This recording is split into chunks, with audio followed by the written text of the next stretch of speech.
বউ আছে না নাকি নাই? মারে মা ডাকা বলব, বউরে কিডা বলব। এখন বেশি মহাব্বত দেখায়, আদর ঠেলায়, মহাব্বতের ঠেলায়, এর জন্য বউর মধ্যে মা, মোর মধ্যে কি বউরে মা ডাকিলে তারা ওই যাবার সম্ভাবনা আছে। কি হবে সম্ভাবনা আছে? আর মারে যদি বউ ডাকো, মার থেকে স্যান্ডেল আছে যদি গো মেরি ফেলবো, লানে বেকু হলে মারিব, তোর গালত মারিব। মারে যেন বউ ডাই না পারে, বউরে যেন মা ডাই না পারে, এরা ওই মা শিক্ষা হইলে একমাত্র আল্লাহ আল্লাহ, সম্মান হইলে দরছুর হইলে নবিল্লাই, আল্লাহর বলিয়া করলে জিয়ারত। এটা আল্লাহর বলির কবর যে জিয়ারত নগরে শিক্ষা করলে আল্লাহর কসম কাফের হয়ে যাবে, মুশরিক হয়ে যাবে। ঠিক কিনা হন না? তো আমরা দেখলাম জাহাঙ্গীর হুজুর মাজারের মধ্যে গেলেন, ছেলেদেরকে নিয়ে যাওয়ার পরে মাজারের মধ্যে সালাম দেওয়ার পরে বলতেছিল, বাবারে কতগুলা ছেলে আপনার দরবারে আনলাম, এই ছেলেগুলার আগামী কাল থেকে, এতদিন থেকে পরীক্ষা আরম্ভ হবে, দয়া করে এই ছেলেদেরকে পরীক্ষার মধ্যে কামিয়াব বানায়া দেন। বড় করে বলেন আলহামদুলিল্লাহ।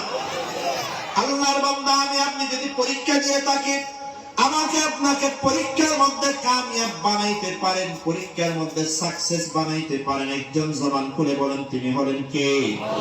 আমি আপনি যদি সেই আল্লাহকে বাদ দিয়ে যদি অন্য কারো কাছে গিয়ে পরীক্ষার মধ্যে কামিয়াব হওয়ার জন্য দোয়া করি, এটাকেই বলা হয় শিরক গুনাহ। ঠিক না বলেন? চট্টগ্রামের মধ্যে একটা বিশাল বাজার আছে, ওই মাজারের নাম হলো খাজা বাইজুদ্দিন বুস্তামি রহমতুল্লাহি আলাইহির মাজার। বড় একটা আজীব কিসসা আপনাদেরকে আমি বলি।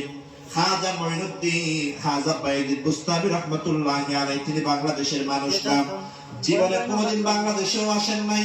ওনার মাজার হলো ইরাকের মধ্যে নাকি ইরানের মধ্যে। আল্লাহর এত বড় বলি, তিনি জীবনে বাংলাদেশে আসলেন না। বাংলাদেশে না আসলে কি হবে? ওনার নামে মাজার হয়ে গেছে চট্টগ্রাম। মাজার কোথায় বলেন না? ওনার লাশ ইরাকে, মাজার চট্টগ্রামে। ওনার লাশের বরকত কি এখানে ব্লুটুথের মাধ্যমে আসতেছে, এখানে মাজার বানাইছে চট্টগ্রামে। এগুলো আমাদের দেশের কিছু এমন আল্লাহর বান্দা আছে যাদের ব্যবসা করার জন্য কোনো টাকা পয়সা নেই, ব্যবসা করার জন্য কি নাই। এখন এরা চিন্তা করতেছে পেটটাও তো চালাইতে হবে, কি করা যায়। বাংলাদেশের রাস্তার কোনায় কোনায় এক জায়গায় দেখবেন বরফের আব্দুল কাদের জিলানীর মাজার। উনি কি জীবনে বাংলাদেশে আসছে?